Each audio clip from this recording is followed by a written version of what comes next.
Bonjour à toutes et à tous, j'espère que vous allez bien. Bienvenue sur la chaîne YouTube de Déplumer des nombres. Alors aujourd'hui, on va découvrir un nouveau chemin de vie. Je vous propose de regarder ensemble le chemin de vie 5. C'est un chemin de vie intéressant puisque de toute façon, l'année 2021 va nous accompagner dans cette énergie puisqu'on est en année universelle 5. Et je pense qu'il est de bonne loi du coup de vous en faire découvrir les tenants et les aboutissants dans un premier temps. Alors, petit rappel.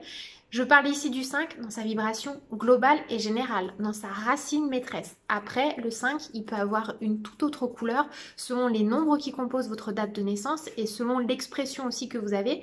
Si vous avez en héréditaire un autre nombre qui vient un peu contrebalancer, contrecarrer le 5, ça sera une étude qui sera un peu différente. Mais d'un point de vue global, voilà à quoi ressemble le 5. Le 5, on dit en numérologie que c'est la liberté chérie. C'est vraiment l'énergie du mouvement, de l'innovation.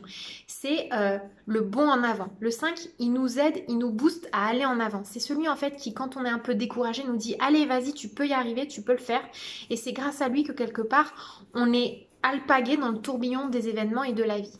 Il peut parfois nous prendre un peu au dépourvu parce qu'il a vraiment en lui cette énergie d'avancer, de progrès, de progression. Quand on arrive sur un chemin de vie 5, on a vraiment à cœur de vouloir développer la volonté de s'adapter, la volonté de devenir flexible, de ne surtout pas résister au changement et surtout, le 5, c'est vraiment la curiosité. C'est aussi l'énergie de la vérité. Ceux qui reviennent sur un chemin de vie 5, en règle générale, ils ont été dans de nombreuses anciennes vies condamnés, enfermés dans des lieux et même enfermés dans leurs idées. Du coup, ils choisissent cette vibration pour quelque part se décharger d'un poids, d'un fardeau. Maintenant, c'est pas une énergie qui est toujours facile à canaliser et à intégrer. Pourquoi? Parce que le 5, il faut que vous imaginiez quelque part un cheval fou qui est lancé au grand galop. Et donc vous êtes le cavalier, vous savez pas trop où vous devez aller, mais du coup vous avez aucune prise. Vous pouvez pas trop contrôler le cheval. C'est un cheval gentil, mais c'est un cheval qui va vous embarquer là où il a envie de vous embarquer. Donc c'est un peu l'image que j'ai. C'est un peu aussi ma déformation cavalière qui me fait voir les choses sous cet aspect, mais je trouve que c'est une image très représentative et sur laquelle vous pouvez compter. Le 5, il n'a pas forcément l'énergie du changement chevillé au corps d'origine. Et ça, c'est normal parce qu'on lui demande de la développer. Donc tous les 5 ne sont pas férus de liberté, tous les 5 ne sont pas forcément très flexibles dès le départ, mais en tout cas, c'est ce qu'ils veulent expérimenter et développer.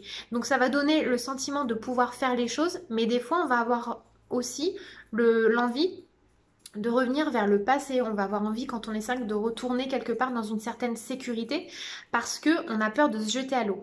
Mais il ne faut pas oublier que le 5, c'est l'aventure extraordinaire et donc le 5, il va de toute façon vous amener vers une destinée, vers la providence et là où vous devez aller. C'est un chemin de vie relativement rapide. Il faut que vous imaginiez, comme tout à l'heure je vous ai dit que vous étiez sur un cheval lancé au grand galop. Quand on est sur un chemin de vie 5, on n'est pas en 2-2, on est plutôt dans une Porsche qui avance bien. Mais là où on va gagner toute la subtilité du 5, on va intégrer vraiment son énergie et la valeur de ce qu'il a à nous apporter, c'est notre capacité à nous adapter. C'est le meilleur nombre pour nous apprendre à lâcher prise, à changer notre point de vue, à vraiment être ouvert à de nouvelles vérités, de nouveaux horizons, de nouvelles cultures, de nouvelles gens. C'est aussi l'énergie du voyage, le 5.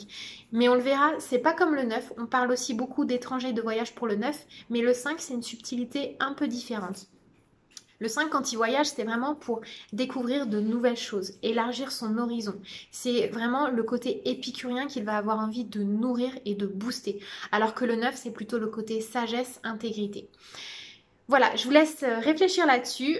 Dites-moi en commentaire si vous vous sentez un peu 5, si vous avez des 5 dans votre vie. Pour savoir si vous êtes 5, je vous invite à regarder la vidéo Petit calcul savant pour savoir comment calculer votre chemin de vie ou celui de vos amis. Et vous m'en direz des nouvelles. Voilà, je vous embrasse, je vous dis à très bientôt. Prenez soin de vous. Bye bye!